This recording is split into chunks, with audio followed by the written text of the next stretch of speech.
Ephedra पौधे को किसके अंतर्गत वर्गीकृत किया जाता है?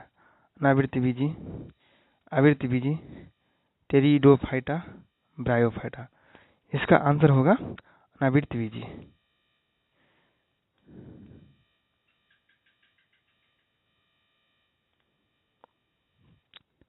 इफेड्रा पौधे अनावृत बीजी श्रेणी के अंतर्गत वर्गीकृत किए गए हैं।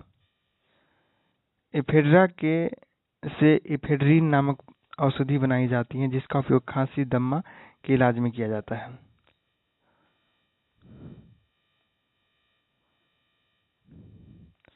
निम्नलिखित में से कौन से रोग विषाणु के कारण होता है? हैजा, टाइफाइड, क्षय, छोटी चेचक।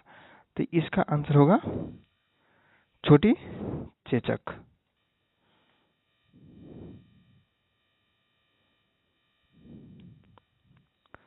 छोटी चेचक रोग विषाणु के कारण होता है।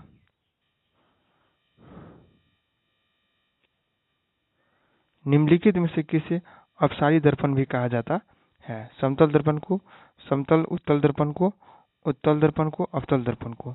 इसका आंसर होगा उत्तल दर्पण को।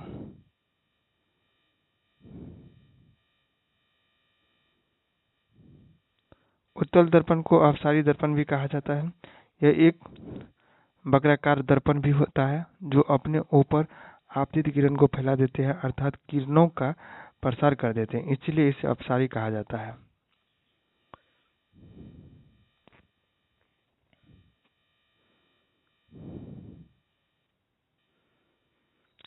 द्रवों में घर्षण को क्या कहा जाता है?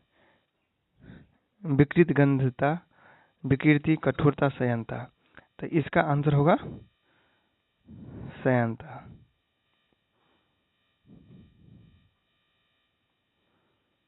संयंता तरल द्रव का वह गुण है जो उसके प्रवाह का विरोध करता है। तरल विभिन्न परतों के बीच सापेक्ष गति के कारण उत्पन्न आंतरिक घर्षण बल है। इसे द्रवों का घर्षण कहा जाता है।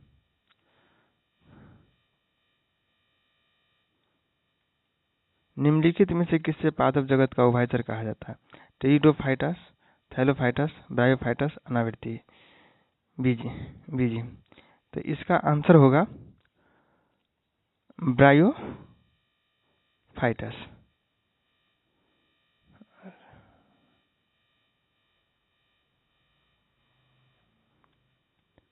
ब्रायोफाइटस को पादप जगत का उभयचर कहा जाता है।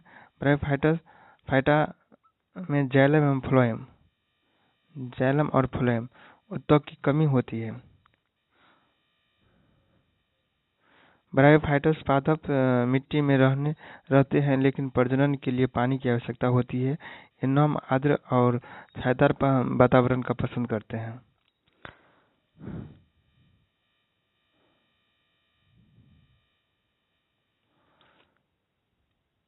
विश्राम अवस्था में एक वयस्क मनुष्य 1 मिनट में औसतन कितनी बार सांस लेता और छोड़ता है?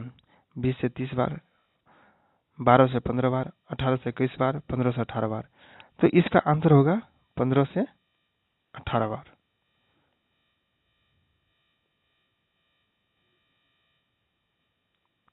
विश्राम अवस्था में एक वयस्क मनुष्य औसतन प्रति मिनट 15 से 18 बार सांस लेता और छोड़ता है। वयस्कों के लिए सामान्य श्वसन दर 12 से 20 बार प्रति मिनट होता है।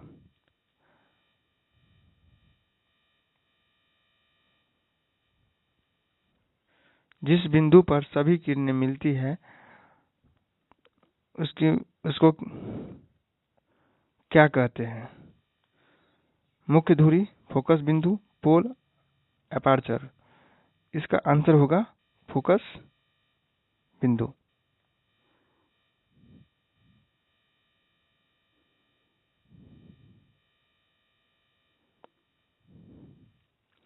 जिस बिंदु पर प्रकाश की सभी किरणें मिलती है उनको फोकस या फोकस बिंदु कहते हैं। कौन से द्रव्य का गलनांक और क्वथनांक सबसे उच्च होता है? ऑस्मियम, लिथियम, सोना और टंगस्टन। तो इसका आंसर होगा टंगस्टन।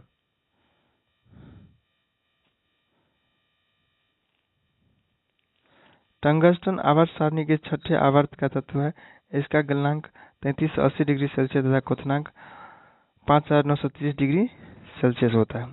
इसका प्रयोग बिजली बल्बों के तंतुओं में, एक्सरे उपकरण में, तबायनिक बल्ब और बिजली के जोर आदि में किया जाता है।